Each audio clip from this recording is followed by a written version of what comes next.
नमस्कार. ब्रह्मीभूत दादा महाराज साखरे यांचा 80व्या पुण्यस्मरणानिमित्त जो डिजिटल सप्ताह आळंदीमधून सुरू आहे तो मी रोज ऐकतो आहे.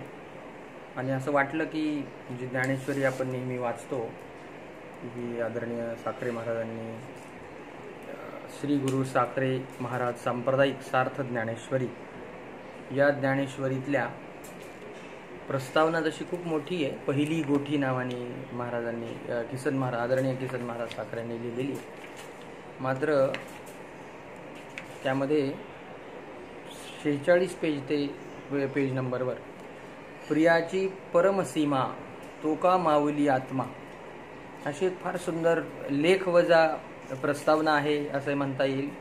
काही शंका आणि त्याचं समाधान असं मात्र थोडक्यात आहे आणि खूप सुंदर आहे. त्याचं अभिवाचन करावं असा विचार आज आला आणि तो मी करतोय. प्रियाची परमसीमा तो माऊली आत्मा, तेथ प्रियाची परमसीमा तो भेटे माऊली आत्मा, तये खेवी आटे डेंडिमा सांसारिक हे. ज्ञानेश्वरीतील 16व्या अध्यायातील 443वी ओवी आहे. प्रियांची परमसीमा असलेला तो माऊली आत्मा भेटतो त्या ब्रह्मरूप आत्म्यास ऐक्याने आलिंगन देताच अहममात्मक सांसारिक नगाऱ्याचा घोष जागचे जागी विलयास जातो. मानवी जीवनाच्या साफल्याचे व पूर्णतेचे मूल्यमापन त्याने मिळवलेली संपत्ती, श्रीमंती, त्याने निर्मिलेली संतती, त्याने बांधलेल्या इमारती, त्याने निर्मिलेली ग्रंथसंपत्ती, त्याने संपादिलेली विद्वत्ता अगर सत्ता, त्याने गाजविलेली सभा संमेलने अगर पराक्रम किंवा तत्सम कार्य यावर केले जात नसते. कारण कितीही श्रीमंती, संपत्ती, विद्वत्ता, सत्ता मोठी असली तरीही कालांतराने त्याचा विनाश होत असल्या कारणाने त्यात अपूर्णता आहे. विद्वत्ता, सत्ता, संपत्ती यांचा लाभ व त्यापासून काहींचे सुख मिळाले तरीही चित्तात कुठेतरी सतत हुरहुर राहते. अपूर्णतेची जाण सतत होत असते. त्यामुळे दुःख होते व असमाधान असते.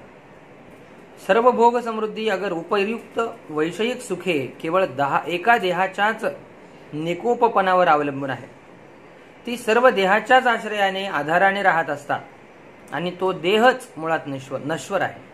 त्यामुळे सुखार्थ झालेली प्रवृत्ती शेवटी दुःख पर्यवसायीच होते. याविषयी श्री ज्ञानेश्वर महाराज म्हणतात, तरी भोग्य जात जेतुले ते एका देहाची निकया लागले आणि एथ देह तव असे पडिले काळाची तोंडी. तरी पण विश्वात स्त्री, धन, पुत्र, धान्य इत्यादी समृद्धीरूप भोग्य म्हणून जेवढ्या वस्तू आहेत त्या सर्व देहाच्या बऱ्यासाठी देहाशी संबद्ध झाल्या आहेत. पण मृत्यूलोकात तो देहच मुळी मृत्यूच्या तोंडात पडला आहे. येथे शाश्वत आयुष्याची व शाश्वत सुखाची शाश्वतीच नाही. सर्व सुख समृद्धी व साऱ्या सुखसोयी याचा विचार केला तर समृद्धी व सोयी याचा सांगाडा तेवढा आपल्या आजूबाजूस पडलेला आहे आणि त्यातील सुख मात्र हळूच आपणास नकळत निघून गेले आहे असे दिसून येते. आयुष्याच्या शाश्वतपणाचा मुळीच भरवसा नाही. यात सर्व भौतिक समृद्धीचे खंडन झालेले आहे. अतएव देह व अखिल विश्व मिथ्या आहे आणि अद्वयानंद रूप स्वयंभू परब्रह्मच आपला आत्मा आहे असे दृढ प्रातिभ अनुभूती स्वरूप ज्ञानच साधक दशेत चित्तात सात्विक समाधानाचा आविर्भाव होण्यास व जीवनमुक्त दशेत भोगनिरपेक्ष विलक्षण सुखाचा आविर्भाव होण्यास निश्चित साधन आहे. यातच मानवी जीवनाची पूर्णता, सफलता व कृतकृत्यता आहे. असे उपर्युक्त द्वैत मिथ्यात्वपूर्वक झालेले ज्ञानच नित्य निरतिशय आनंद पर्यवसायी आणि जन्ममरणाच्या अनर्थ परंपरेतून मुक्त करणारे आहे. रम्य समाधान, भोगनिरपेक्ष आनंदाचा अंतःकरणात होणारा आविर्भाव हेच मानवी जीवनाच्या श्रेष्ठत्वाचे मूल्यमापन करणारे खरे प्रमुख साधन आहे. हेच संत जीवन, ज्ञानी जीवन, आदर्श जीवन व मानवाचे अंतिम साध्य आहे. हृदयात रम्य समाधानाचा आविष्कार होण्यासाठी, अगर सात्विक समाधानाचा आविष्कार होण्यासाठी मनुष्यास अंतर्मुख अंतरंग अधिकारी होऊन या ब्रह्मात्मैक्य ज्ञानाभ्यासाच्या क्षेत्रात साधनेत पदार्पण करण्याविना अन्य दुसरा कोणताही निश्चित फलपर्यवसायी होईल असा उपायच नाही. हे एक आध्यात्मिक विमल महान सत्य आहे. ही गोष्ट पूर्वसूरींनी आपल्या अनुष्ठानानेच जनसामान्यांच्या निदर्शनास आणून दिलेली आहे. ऐहिक वैभवात साम्राज्य भुवनात सुख असते, तर पूर्वसूरींनी स्वतंत्रात असलेली लावण्य गुण कुल संपन्न पतिव्रता स्त्री, अभिजात लाभलेले साम्राज्य यांचा, पुत्रधन इत्यादी भोग्य समृद्धीचा त्यागच केला नसता. ज्या अर्थी त्यांनी सर्व अनुकूल प्राप्त साम्राज्य वैभवाचा, स्त्री धनपुत्रादी भोग्य जाताचा त्याग केला, त्या अर्थी या भोग्य जातापासून सात्विक समाधानाचा, अगर रम्य समाधानाचा लाभ होईल असे त्यांना वाटले नाही.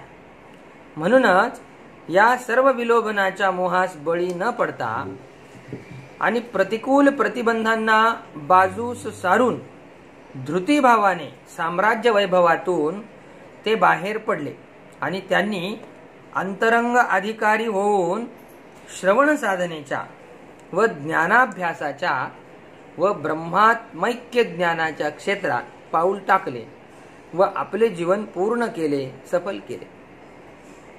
साम्राज्य वैभवात सुखसोयीत अगर वैषयिक सुखात केव्हाच पूर्णता व सफलता लाभत नाही, कारण विषय परिच्छिन्न आहेत. म्हणून तज्जन्य सुखेही परिच्छिन्न आहेत. परिच्छिन्न म्हणजे संकुचित. मग ती सुखे ऐहिक असोत वा पारत्रिक असोत, त्यात अपुरेपणाची जाण व हुरहुर राहणारच. त्यासाठी आमूलाग्र कामाचा व कामजन्य क्रोध लोभाचा त्याग करून विवेक वैराग्यादी साधनेचे अनुष्ठान करून ब्रह्मात्मैक्य ज्ञान संपादन केले तरच सच्चिदानंद ब्रह्मरूप आत्म्याची भेट होईल. याविषयी ज्ञानेश्वर महाराज म्हणतात, तैसा कामाधिकी तिघी सांडिला सुख पावोनी जगी, संगुला हे मोक्ष मार्गी सज्जनाचा. मग सत्संगे प्रबळे सत्शास्त्राचे निबळे, जन्म मृत्यूची निमाळे निस्तरे राणे. ते वेळी आत्मानंदे आघवे, जे सदा वसते बरवे, ते तैसेची पाटन पावे गुरुकृपेचे. तेथ प्रियांची परमसीमा, तो भेटे माऊली आत्मा. तये खेवी आटे डिंडिमा, सांसारिक हे. त्याप्रमाणे काम क्रोध या तीन व लोभ या तीन दोषांनी सोडून दिलेला मनुष्य या जगती सुखास प्राप्त होऊन मोक्ष मार्गाने जात असता त्या मार्गात त्या संत सज्जनांची संगती लाभते. मग त्या प्रबळ अशा सत्संगतीने व सत्शास्त्र श्रवण साधनेच्या बळाने जन्ममृत्यूंची माळराने उल्लंघन करीतो. त्यावेळी संपूर्ण आनंदाने जेथे सदाचाच वास केला आहे तशा स्वरूपाचे ते श्री गुरु कृपारूपी सुंदर महान नगर रम्य स्थान त्याला प्राप्त होते. त्या श्री गुरु कृपेच्या महानगरात प्रियांची परमसीमा असलेला तो माऊली आत्मा भेटतो. त्या आत्म्याचे ब्रह्मरूपाने अभेद ज्ञान होते. असे ब्रह्मात्मैक्य रूपी आलिंगन देता क्षणी सांसारिक उद्घोष जेथल्या तेथे आटून नाहीसा होतो. या ज्ञानेश्वर महाराजांनी बंधनातून सुटून जीवनपूर्णतेपर्यंतचा एक साधनाक्रम दिलेला आहे. त्याबरोबरच अनेक सिद्धांत कक्षा व आत्मा एकमेवाद्वितीय सच्चिदानंद ब्रह्मरूप आहे हा महान श्रुती सिद्धांतही सांगितला आहे. त्याचा काहीसा विचार करू. प्रियाची परमसीमा तो भेटे माऊली आत्मा या श्री ज्ञानेश्वर माऊलींच्या उक्तीचे मूळ उपनिषदात दिसून येते. याविषयी श्रुती सांगते, तदेतत् प्रेयः पुत्रात् प्रेयो वित्तात् प्रेयो अन्यस्मात् सर्वस्मात् अनंतरतरम यदयमात्मा स आत्मानमेव प्रियमुपासीत स य आत्मानमेव प्रियमुपास्ते न हास्य प्रियम प्रमायुकम भवती. ते आत्मतत्व पुत्राहून प्रिय आहे, दुसऱ्या सर्वाहून प्रिय आहे. हा आत्मा अंतरतर अगदी शांत अगदी आत आहे. त्या आत्म्याचीच प्रिय म्हणून उपासना करावी. ज्ञानदेव म्हणे, भजा आत्मदेवा अखंडित सेवा करा त्याची. जो कोणी आत्माच प्रिय समजून त्याची उपासना सेवा करतो त्याचे प्रिय केव्हाच नाहीसे व्हायचे नाही. प्रिय वियोग होणारच नाही। याविषयी वार्तिककार श्री सुरेश्वराचार्य म्हणतात, सुरेश्वराचार्यांच्या वार्तिकातला उल्लेख करतात, वेदोपि शुद्धमात्मानं सुखं मुख्यं प्रदर्शयत् अनात्मानं तथा दुःखं तयोर्भावत्वमिच्छति तदेतत्प्रेयम् इत्यादि वाक्येभ्योऽनेकधा श्रुतं तथात्मनत्तु कामायेत्यतो भावः सुखं भवेत्। आत्मसुख भावस्वरूप आहे, हे केवळ न्यायानेच सिद्ध नाही तर ते वेदप्रामाण्यानेही सिद्ध होते। कारण आशनायादी विशेष धर्म शून्य अलौकिक सुखात्मक सकल विधी दुःख शून्य आत्मस्वरूप मोक्षच परमपुरुषार्थ आहे असे वेदानेही सांगितले आहे। या उक्तार्थाविषयी वैदिक वाक्य उद्धृत करीत सांगतात, तदेतत् प्रेयः पुत्रात् प्रेयो वित्तात् प्रेयो अन्यस्मात् सर्वस्मात् अंतरतरम यदयमात्मा। लोकात पुत्र प्रिय असतो हे प्रसिद्ध आहे, त्याहून प्रियतर आत्मा आहे, अर्थात वित्त हिरण्यगर्भादी प्रिय आहेत। तसेच अन्यही जे लोकात प्रियत्वाने प्रसिद्ध आहेत त्या सर्वाहून प्रियतर आत्मा आहे, कारण आत्माच सर्वांपेक्षा प्रियतर आहे, प्राण इत्यादी नाहीत। बाह्य धनापेक्षा पुत्र प्रिय आहे, पुत्रापेक्षा आपला देह प्रिय आहे, देहापेक्षा इंद्रिय प्रिय आहे, त्यात कर्मेंद्रियांपेक्षा ज्ञानेंद्रिय प्रिय आहे, इंद्रियांपेक्षा प्राण प्रिय आहे, प्राणापेक्षाही आत्मा नितांत प्रिय आहे, आत्म्यापेक्षा अधिक प्रिय असे या साऱ्या जगात काहीही नाही। उलट विश्वातील सर्व विषय आत्मशेष म्हणून प्रिय आहेत। अतएव आत्मा हा प्रेमाची परमसीमा आहे, प्रियाची अखेरची मर्यादा आहे। पुत्र वित्त इत्यादीहून प्राण अभ्यंतर आहे, आत्म्याच्या जवळ आहे, प्राणापेक्षाही आत्मा हा अंतरतर आहे। जो त्याच्यापेक्षा सन्निकृष्ट आहे तो त्याच्यापेक्षा प्रियतर आहे। आत्म्या व्यतिरिक्त आत्म्याच्या अतिसन्निहित असे कोणीही नाही। याच कारणास्तव आत्मा निरतिशय प्रेमास्पद आहे। तो निरतिशय प्रेमास्पद आहे, तोच प्रयत्नाने प्राप्तव्य लब्धव्य आहे। आत्मा हा सर्व लौकिक प्रियांपेक्षा प्रियतम आहे, ह्याच उपर्युक्त श्रुतीचा अर्थ आहे। त्याबरोबर नवा अरे पत्युः कामाय प्रिय पतिः प्रियो भवति आत्मानस्तु कामाय पतिः प्रियो भवति। पतीच्या प्रयोजनार्थ स्त्रीस पती प्रिय नाही, पतीच्या प्रयोजनार्थ स्त्रीस पती प्रिय नाही, किंतु आत्मप्रयोजनार्थ स्वतःसाठी स्त्रीस पती प्रिय असतो। सारांश, सर्वांची निरुपाधिक निर्निमित्त प्रीती ही आत्म्याचेच ठिकाणी आहे, अन्यांच्या ठिकाणी मात्र आपल्यावर उपकारक या निमित्ताने प्रीती असते। अतएव लोकात व वेदात परमप्रेमास्पद आत्माच आहे व तेच मोक्षसुख आहे। त्याहून इतर सर्व अनात्म पदार्थ कल्पित विनाशी असुख स्वभावी आहेत। अज्ञानवश मूढास ते सुख स्वभावात प्रतीत होतात असा अद्वैत वेदांताचा निष्कर्ष आहे। आत्माच आनंदरूप असल्यामुळे आत्मसंबंधी ज्या वस्तू असतात त्यांच्या ठिकाणी प्रेम होते, अत्यंत सन्निहित वस्तूंच्या ठिकाणी अधिक प्रेम होते। या रीतीने आत्मसंबंधी दूर दूरच्या पदार्थांपेक्षा जवळजवळच्या वस्तूंच्या ठिकाणी प्रीती असते। याविषयी ब्रह्मीभूत दादांनी हा औपनिषदिक क्रमच सांगितला आहे। असे पहा की पुत्रद्वारा पुत्रमित्राच्या ठिकाणी प्रीती असते, ती प्रीती पुत्रमित्रांपेक्षा पुत्राच्या ठिकाणी अधिक आहे। त्यापेक्षा आपल्या स्थूल शरीराच्या ठिकाणी त्या स्थूल शरीरापेक्षा सूक्ष्म शरीर अत्यंत जवळ आहे, कारण त्यात आत्म्याचा आभास आहे, अन्य ठिकाणी नाही। म्हणून आभासद्वारा आत्म्याचा सूक्ष्म शरीराशी संबंध आहे, त्या सूक्ष्म शरीराशी स्थूल शरीराचा संबंध आहे, स्थूल शरीराद्वारा पुत्राशी संबंध आहे आणि पुत्रद्वारा पुत्रमित्राशी संबंध आहे। या रीतीने आत्मसंबंधी ज्या पदार्थाच्या ठिकाणी प्रीती होते त्या आत्म्याच्या ठिकाणीच मुख्य प्रीती आहे। ती प्रीती आनंदाविषयी आणि दुःखाभावाविषयी होते, अन्याविषयी होत नाही। कोणत्याही पदार्थांच्या ठिकाणी प्रीती होते तो आनंद आणि दुःखाभाव आत्मस्वरूपाहून अन्य ठिकाणी नाही। अशा रीतीने सर्वांचा परमप्रीतीचा विषय जो आत्मा तोच आनंद रूप आहे आणि दुःखाभाव रूपही तोच आहे। जसा कल्पित सर्पाचा अभाव रज्जुरूप असतो तसा अनिर्वचनीय कल्पित दुःखाचा अभाव आत्मरूप आहे. कल्पित पदार्थाचा अभाव अधिष्ठान रूप असतो असा नियम आहे. या एकंदर विचारावरून आत्मा आनंदरूप आहे असे सिद्ध होते.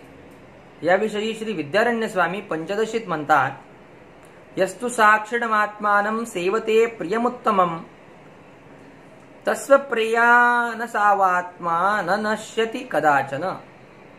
परप्रेमास्पदत्वेन परमानंदरूपता सुखवृद्धी प्रीतिवृद्धौ सार्वभौमा दिशु श्रुता.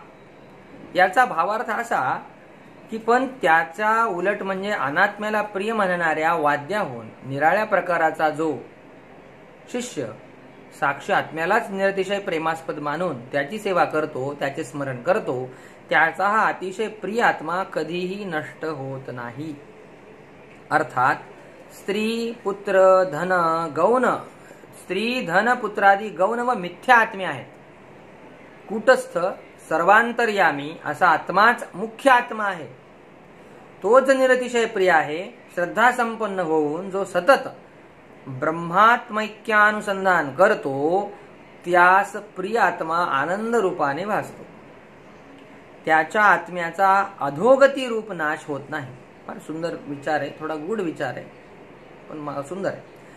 आत्मा परमप्रेमास्पद असल्यामुळे त्याच्या परमानंदतेची सिद्धी होते. सार्वभौमाधिकांमध्ये जेथे जेथे प्रीतीची वृद्धी होत असते तेथे तेथे सुखाची वृद्धी होत असते असे श्रुतीनेच सांगितले आहे. अर्थात आत्मा परमानंद रूप आहे कारण तो परमप्रीतीचे स्थान आहे. जो जो परमप्रेमाचे स्थान नसतो तो परमानंद रूपही नसतो. जसा दगड किंवा वृक्ष असे तैत्तरीय व बृहदारण्यक उपनिषदात ज्या पदार्थाविषयी प्रीती वाटते तो तो पदार्थ अधिक आनंद देणारा असे एकानेक दृष्टांत देऊन सिद्ध केले आहे. अतएव परमप्रेमास्पद आत्मा हा आनंदरूप आहे असेच सिद्ध होते. याच अभिप्रायाने प्रियाची परमसीमा तो माऊली आत्मा असे ज्ञानेश्वर माऊलीही सांगत आहे. शिवाय आणि निरुपचार प्रेमा विषय होय जे प्रियोत्तमा ते दुजे नव्हे की आत्मा ऐसेचे जाणावे. 18व्या अध्यायातली ओवी आहे. हे प्रियोत्तमा, उपचार रहित निर्निमित्त भोगनिरपेक्ष प्रेमाचा जो विषय असतो तो दुसरा कोणी नाही तर तो आत्म्याच आहे असे जाणावे. आत्माच आहे असे जाणावे. आत्माच असा आहे की जेथे शब्दस्पर्शादिकांचा भोग अगर कोणतेही निमित्त नसून प्रेम आहे. कारण आत्मा सुखरूप आहे. याविषयी श्री लक्ष्मीधर कवी आपल्या अद्वैत मकरंदात म्हणतात, अहमेव सुखम नान्यत अन्यच्चन्येव तत्सुखम. अहमेव सुखम नान्यत अन्यच्चन्येव तत्सुखम. अमदर्थम न तत्प्रेयो मदर्थम न ततः प्रियम न स्वतः प्रियम. याचा भावार्थ असा की मीच सुखस्वरूप आहे. माझ्याहून निराळा गुण म्हणून दुसरे सुख नाही. आत्मस्वरूपाहून भिन्न सुख आहे असे म्हणशील तर ते सुखच नव्हे. माझ्या स्वरूपाहून जे भिन्न अर्थ अनात्मशेष विषय प्रीतीचा विषय नाही व मदर्थही म्हणजे आत्मशेष विषयही स्वप्रिय करून प्रियप्रेमाचा विषय नाही. यावरील टीकेच्या विवरणात ब्रह्मभूत दादा महाराज झाकरे यांनी अतिशय उद्बोधक खुलासा केला आहे. तो असा, सुखच म्हणजे सुखरूप आत्मा आहे. सुख हा आत्म्याच्या ठिकाणी गुण नाही. कोणी आत्म्याहून भिन्न पण आत्म्याच्याच ठिकाणी सुख हा गुण मानतात. पण जे आत्मा भिन्न असेल ते सुखच नाही असे आम्ही मानतो. सुख हा आत्म्याचा गुण का नाही असे म्हणशील तर तू मानतोस ते अनात्मभूत सुख अनात्म्याचे शेष कंसात ज्यांचे ठिकाणी ममत्व संबंध नसतो असे अनात्म पदार्थांपैकी सर्पादी पदार्थ आहेत किंवा आत्मशेष आहे. अनात्मशेष म्हणशील तर ते सुख प्रीतीचा विषयच होणार नाही. कारण अनात्मशेष असणाऱ्या सर्पाधिकांच्या ठिकाणी प्रीतिविषयत्व असल्याचे दिसत नाही. म्हणजे ज्या पदार्थांच्या ठिकाणी कोणत्याही रीतीने आत्मबुद्धी नसते अशा अनात्म पदार्थांपैकी जे काही व्याघ्र सर्पादी पदार्थ त्यांच्या ठिकाणी कधीही प्रीती उत्पन्न होत नाही हे अनुभव सिद्ध आहे. आता द्वितीय पक्ष, सुख हे आत्मशेष आहे असे म्हणशील तर तेही बरोबर नाही. कारण आत्मशेष स्वतः शेषत्व रूपानेच प्रिय नाही. आत्मशेष म्हणजे पुत्र भार्यादी पदार्थ ते आपल्या स्वतःच्या रूपानेच प्रेमाचे विषय असल्याचे दिसत नाही. जोपर्यंत ते आत्म्याला अनुकूल असतात तोपर्यंत ते प्रिय असतात. परंतु सुख हे सर्वांना प्रिय आहे हे निर्विवाद सत्य आहे आणि ते आपल्या स्वतःच्याच रूपाने प्रिय आहे, दुसऱ्या उपाधी संबंधाने प्रिय नाही. ते का असे म्हणशील तर ऐक. जगातील सर्व पदार्थात 4 प्रकार करता येतील. ते असे: आत्मा, सुख, प्रिय सुखाचे विषय, अप्रिय, त्याज्य आणि उपेक्ष म्हणजे त्याज्य शून्य, ग्राह्य शून्य. व्याघ्रादिकांप्रमाणे सुख अप्रिय तर नाही, म्हणजे आत्मा कोणालाही अप्रिय नाहीच, कारण सुख असल्यास सर्वदा प्राप्त व्हावे अशी सर्व जीवांची बलवत्तर इच्छा असते आणि त्यात कारणाकरिता रस्त्याच्या बाजूस पडलेल्या दगडाप्रमाणे सुख हे उपेक्षही नाही. प्रिय पदार्थात सुख आहे असे म्हटले तर प्रियशेष जे पुत्र भार्यादिक त्यांचे ठिकाणी प्रीती असते, म्हणून प्रिय पदार्थात सुख आहेत असेही नाही. 4 पदार्थांपैकी 3 पदार्थ सुखरूप नाहीत असे ठरवल्यावर अवशेष राहिला 4था पदार्थ जो आत्मा, तोच सुखरूप आहे असे सिद्ध होते. आत्मशेषत्वाने तो आत्मा प्रीतीचा विषय का असू नये असे म्हणशील तर आत्म्याच्या ठिकाणी प्रीती अशा कोणत्या कारणाने होते की ज्याच्या योगाने सुखही आत्मशेषत्वाने प्रिय होईल. सुखसाधनत्वाने सुखावर प्रीती होते असे म्हणशील तर आत्मा सुखसाधन ज्यास आहे असा कोणी तरी दुसरा सांगितला पाहिजे. ज्याप्रमाणे स्रक म्हणजे सुगंधीमाला, चंदन, सुगंधी काष्ट, वनितादी सुखसाधनांकडून दुसऱ्यास त्याचा उपयोग झाल्याचे दिसते, त्याप्रमाणे आत्मा सुखाच्या साधनाने अन्यावर म्हणजे दुसऱ्या कोणावर उपकार करीतो असे दिसत नाही. आता सुखसाधनत्वाने आत्मा आपणावरच उपकार करून घेतो असे म्हणशील तर कर्मकर्तृत्व विरोध होईल आणि आत्मव्यतिरिक्त दुसरा कोणी उपकार्य ज्याच्यावर उपकार करावेत असा कोणी दिसत नाही. म्हणून सुखसाधनत्वाने आत्मा प्रिय नाही तर सुखरूपत्वाने आत्मा प्रिय आहे.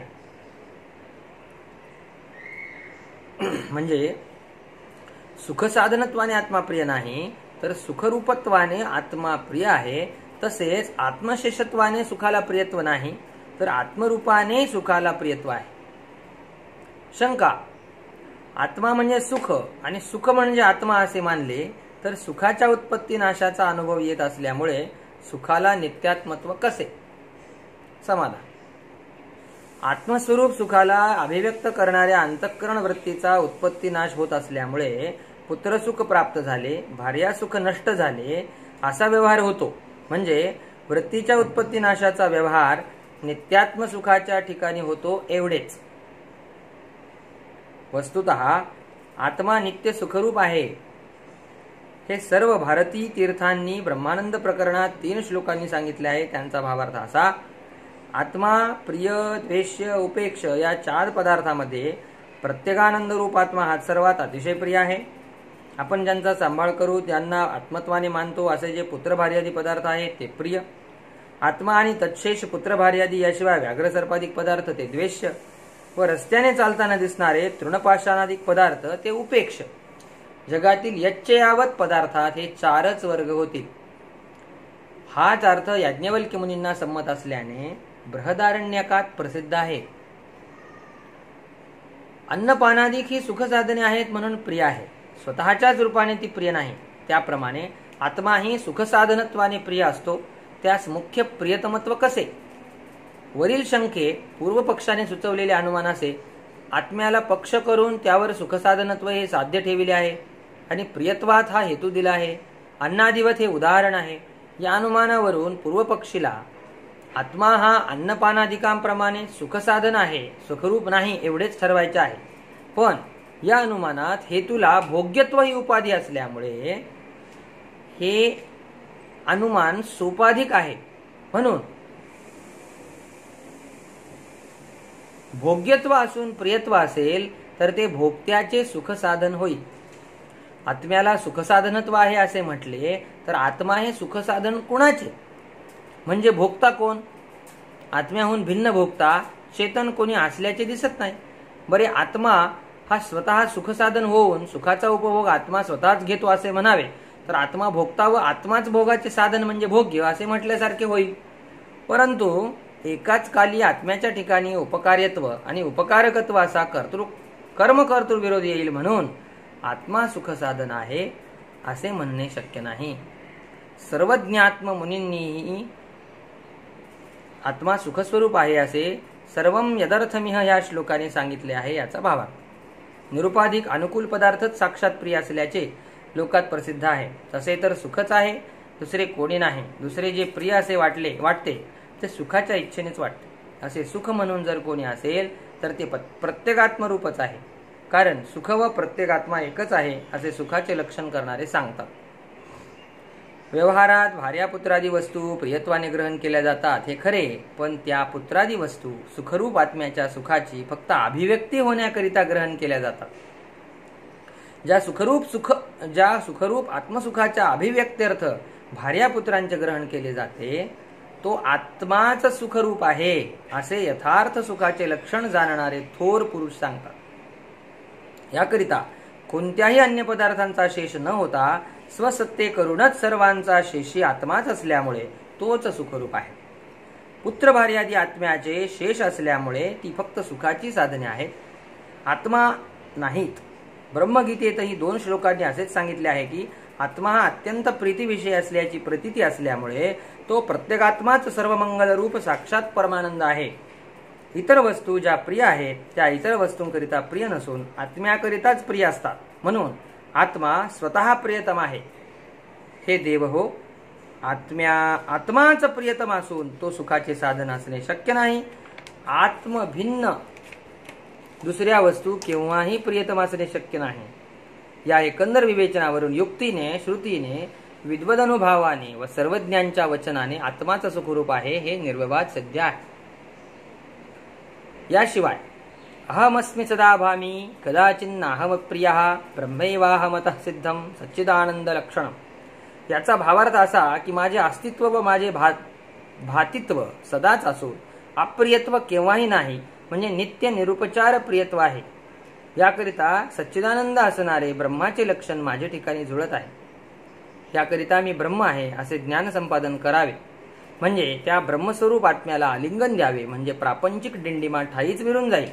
यावरील टीकेत असे म्हटले आहे की दुःखाद्यनुभव काले अपि अहम न अप्रियो भवामि नानिष्टो भवामि किंतु सदा प्रिय एव भवामि. दुःखादौ द्वेषस्य आत्मस्नेह निमित्तत्वात् शत्रुदुःखादौ द्वेषवस्यादर्शना तथा च परमप्रीति विषयत्वाद आनंदरूपः. अर्थात दुःखानुभवाच्या कालीही मला अप्रिय म्हणजे अनिष्ट नसतो, तर सदा प्रियच असतो. जरी आपल्या ठिकाणी दुःख झाले म्हणजे त्या दुःखाचा नाश व्हावा असा जो दुःखविषयी द्वेष दिसतो तो सुद्धा आत्म्यावरील निरतिशय प्रेमामुळेच दिसतो. केवळ दुःखाच्या ठिकाणी द्वेष आहे असे दिसत नाही. या एकंदर विवेचनावरून मी आत्मा परमप्रीतीचा विषय असल्यामुळे आनंदरूप सुखरूप आहे असे सिद्ध झाले. एकदा एक गृहस्थ काशीत राहण्यास गेले. त्यांना जवळचे असे कोणी नव्हते. कालांतराने शरीर अतिशय थकले, शरीरास अतीव विकलावस्था प्राप्त झाली. फार काय सांगावे, देहधर्मही जागचे जागीच करण्याची पाळी आली. अत्यंत दयनीय दशा झाली होती. त्यांच्या या विकलतेस पाहवत नव्हते. तेव्हा त्यांच्याकडे पाहून ब्रह्मलीन दादांना असे वाटले की हा माणूस एकदाचा या दुःखा वेगळा झाला तर ठीक, पण हे हाल किती सोसणार. म्हणून दादांनी त्यांचा मनोदय जाणून घेण्याच्या दृष्टीने विचारले, अहो आजोबा, आपणास जवळचे नातेवाईक कोणी आहेत का. तो गृहस्थ म्हणाला, माझे तसे नात्याचे कोणी नाही. त्यावर दादा म्हणाले, अहो, आपल्या जराजर्जर दशेकडे पाहून सर्वसामान्यांनाही पाहवत नाही, आपण हे हाल सोसणार तरी कसे आणि किती. त्यापेक्षा एखादी विषयाची पुडी घेऊन त्यातून सुटलेले बरे. असे दादा बोलत होते. तोच गृहस्थ त्या दुःखानुभव कालीही एकदम उद्गारला, काय आपणास कोणी आई वडील बंधू बहीण असे नातेवाईक आहेत की नाही. तेव्हा दादा म्हणाले, अहो, मला ही सर्व नात्यांची माणसे आहेत. त्यावर तो गृहस्थ म्हणाला, अगोदर आपल्या सर्व नातेवाईकांना विषाच्या पुड्या देऊन मग माझ्याकडे पुढे देण्यास या, त्यावेळी पाहू. आपली गोष्ट संपली. भयंकर दुःखकालीही मला अप्रिय होत नाही, मला सदाच प्रिय आहे. अर्थात परमप्रेमास्पद आत्माच आनंदरूप आहे. त्याविषयी जीवास अनादिकालापासून अज्ञान आहे. तो माऊली आत्मा श्री गुरुकृपेने भेटतो, म्हणजेच आत्म्याचे ब्रह्मरूपाने साक्षात्कारात्मक ज्ञान होते. त्या ऐक्यात्मक आलिंगनामुळे मी देह आहे, मी कर्ता आहे, मी आज्ञा आहे आणि स्त्री धनपुत्रादी माझे आहेत, हा सांसारिक घोष जागी जाटून जातो. त्यामुळे तो साधक आनंदाची शेवटीची मर्यादा गाठतो. आनंद कोणास किती असतो याविषयी तैत्तरीय उपनिषदात वर्णन केले आहे. ते असे, युवा स्यात् साधु युवाध्यायकः आशिष्टो दृढिष्टो बलिष्ठः तस्यैवं पृथिवी सर्वा वित्तस्य पूर्णा स्यात् स एको मानुष आनंदः. युवक सच्चरित्र, अध्ययन संपन्न, अत्यंत आशावान, उत्साही, दृढनिश्चयी, बलिष्ठ असावा. त्याच्यासाठी ही सर्व पृथ्वी वित्ताने पूर्ण व्हावी. अशा सार्वभौम राजास जो आनंद असतो तो एक मानुष आनंद होय. युवक सच्चरित्र, अध्ययन संपन्न, अत्यंत आशावान, उत्साही, दृढनिश्चयी, बलिष्ठ असावा. त्याच्यासाठी ही सर्व पृथ्वी वित्ताने पूर्ण व्हावी. अशा सार्वभौम राजास जो आनंद असतो तो एक मानुष आनंद होय. त्या मानुष आनंदापेक्षा 100 पट अधिक आनंद मनुष्य गंधर्वास असतो.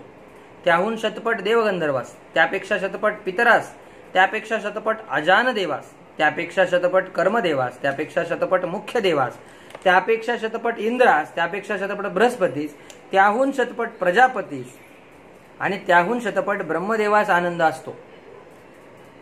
पण एवढ्या मोठ्या ब्रह्मदेवाच्या आनंदापेक्षा अनंतपट आनंद श्रुती संपन्न, वासनारहित, एकांतवासी, ब्रह्मात्मैक्य ज्ञान संपन्नास असतो. सैषानंदस्य मीमांसा भवती. ती ही आनंदाची मीमांसा आहे. आनंदाची मीमांसा करण्यासारखे आनंदामध्ये काय विशेष आहे म्हणून कोणी विचारील तर श्रुती सांगते, हा आनंद लौकिक आनंदाप्रमाणे विषय व विषयी यांच्या संबंधापासून उत्पन्न झालेला आहे की स्वाभाविक आहे, अशी आनंदाविषयी सदाच विचारणा केली जाते. म्हणून आब्रह्मस्तंभपर्यंत सर्व जीवांना होणारे विषयसुख हा त्या मुख्य ब्रह्मानंदाचाच लेश आहे. तोची बाह्य व आध्यात्मिक सुखसाधनांच्या अधीन असतो. तोही बाह्य व आध्यात्मिक सुखसाधनांच्या अधीन असतो. त्यामुळे अस्थिर व साधनांच्या योग्यतेनुसार न्यूनाधिक असतो. पण श्रुतीसंपन्न निष्काम तत्वज्ञानचा आनंद स्थिर व अन्य साधन निरपेक्ष असतो. वास्तविक पाहता विषयात सुख नसून केवळ सुखाभास आहे. वास्तविक पाहता विषयात सुख नसून केवळ सुखाभास आहे, अर्थात आत्मा आनंदरूप आहे. पण जीवाला माझा आत्मा आनंदरूप ब्रह्मरूप आहे असे ज्ञान नसते, अज्ञान असते. अनादि काळापासून विषयात सुख आहे या भ्रांतीचे संस्कारामुळे व भ्रांत समजुतीमुळे त्यास विषयाची इच्छा होते. मन विषयाकडे धाव घेते. ती इच्छा झाली म्हणजे जीव विषय प्राप्तीच्या खटपटीस लागतो. त्यावेळी बुद्धी चंचल होते. प्रारब्धवशात इच्छित विषय प्राप्त झाल्याबरोबर क्षणमात्र बुद्धी स्थिर होते. स्थिर बुद्धिवृत्ती ही अंतर्मुख होते. त्या अंतर्मुख बुद्धिवृत्तीत आनंदरूप आत्म्याच्या आनंदाची अभिव्यक्ती होऊन आनंदाचे भान होते. सुंदर विषय मांडलाय. वा.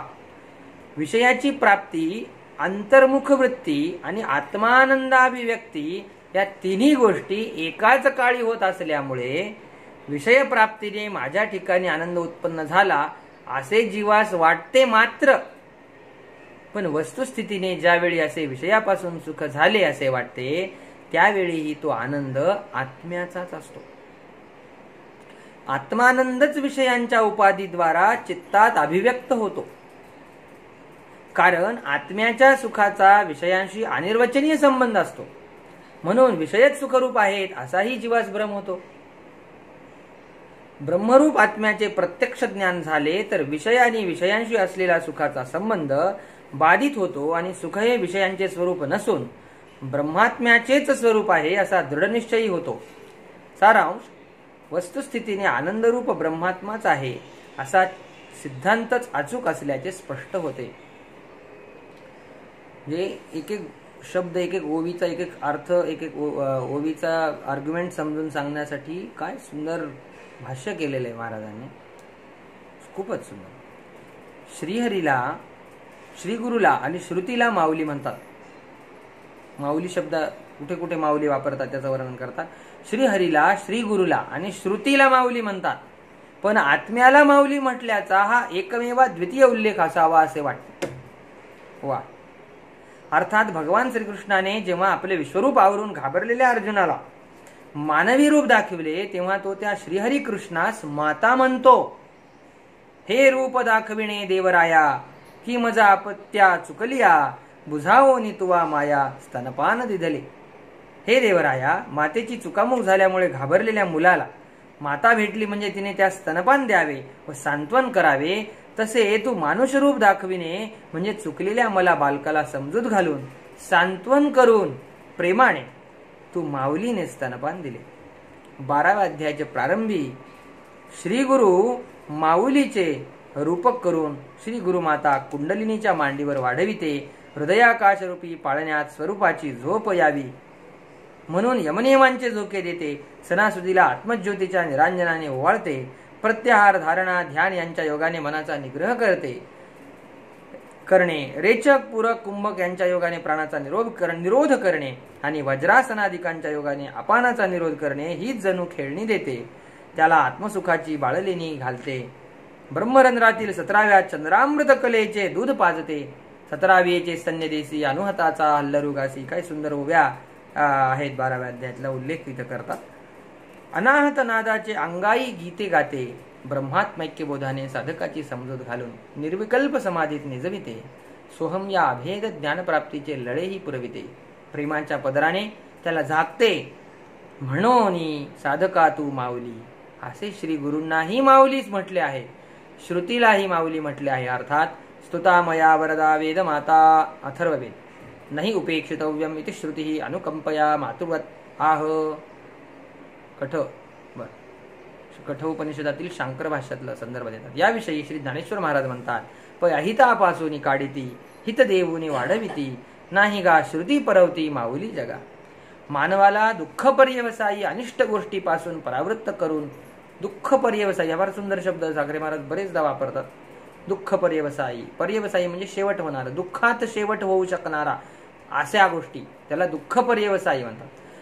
मानवाला दुःख पर्यवसायी अनिष्ट गोष्टीपासून परावृत्त करून दुःखातून काढणारी आणि हित कशात आहे ते त्यास सांगून त्यास त्यात प्रवृत्त करून सुख देऊन वाढवणारी जगात श्रुती वाचून दुसरी माऊली नाही. श्रुतीच श्रेष्ठ माऊली आहे. माता पित्यांचे मुलाला अहितकारक गोष्टीपासून परावृत्त करणे व हितकारक गोष्टी शिकवून वाढविणे हे कर्तव्य आहे. मुलाचे मोहाने लाड करणे व विवेकाने प्रेम करणे यात महदंतर आहे. ओळ आहे, सुंदर ओळ आहे. मुलाचे मोहाने लाड करणे व विवेकाने प्रेम करणे यात महदंतर आहे. लाड करणे म्हणजे त्यास हवे तसे वागू देणे व प्रेम करणे म्हणजे त्या मुलास वाटेल तसे वागू देणे नव्हे, किंतु त्यास अहितकर गोष्टींचा त्याग व हितकर गोष्टींचे अनुष्ठान करावयास लावणे होय. अशी श्रुती माऊली आहे. श्रुती म्हणजे वेदांना म्हटलं श्रुती माऊली आहे. श्रुतीचा असाच संदेश सांगणारी गीता ही देखील माऊलीच आहे. अर्थात गीता निष्कपट माये चुकोनी ताने हिंडे जे वाय ते माय पूता भेटी होय हा धर्म तुमचा. गीता मातेला चुकलेली तिची मुले अहितकर मार्गातून इकडून तिकडे भटकत आहेत. निष्काम कर्तव्य कर्माच्या आचरणाचा उपदेश करणाऱ्या गीता माऊलीची व चुकलेल्या बालकांची भेट करून देणे हे तत्वज्ञ संतांचे कर्तव्य होय. हे त्यांचे असाधारण धर्मरूप लक्षण होय. हेच कार्य श्री ज्ञानेश्वर महाराजांनी केले म्हणून तेही सर्वांची माऊली आहे. श्रुती माऊलीचा संदेश सांगणाऱ्या गीता माऊलीच्या श्री ज्ञानेश्वर माऊलींच्या सांगीप्रमाणे अनुष्ठेय तत्पर होऊन दक्षतेने वागले तर तेथ प्रियांची परमसीमा तो भेटे माऊली आत्मा ती एक हेवी आटे डिंडिमा सांसारिक आहे. प्रेमाची अंतिम सीमा असणारी आत्मा माऊली भेटते व चुकलेल्या तान्ह्या मुलांची आणि विश्वमाऊलीची भेट होते. त्या ब्रह्मात्मैक्य आलिंगनात त्याची सर्व भये सदाचीच संपतात. अभयम वये जनक प्राप्तोसी तो अभयास प्राप्त होतो, निर्भय होतो. कारण त्या आत्मोपम्य बुद्धीत बोधदृष्टीने स्वभिन्न स्वहुन श्रेष्ठ स्वविरोधी असे कोणीच उरत नाही. मृत्यू ही भयसीमा होय, पण मृत्यू ही भयसीमा होय, पण त्या मृत्यूचीही त्यास भीती राहत नाही. कारण सांसारिक भयोद्वेगादिकास कारण असणारा अहम ममात्मक उद्घोष व तत्कारण आत्मरूपाचेही अज्ञानही नाहीसे झालेले असते. प्रियांची परमसीमा तो माऊली आत्मा सर्वांस भेटावा व सर्वांस अभयत्व प्राप्त व्हावे, हीच त्या विश्वमाऊलींचे विश्वात्मक माऊलीचे चरणी प्रार्थना. धन्यवाद. पुंडलीक वरदा हरी विठ्ठल श्री ज्ञानदेव तुकाराम. सद्गुरु ज्ञानेश्वर महाराज की जय.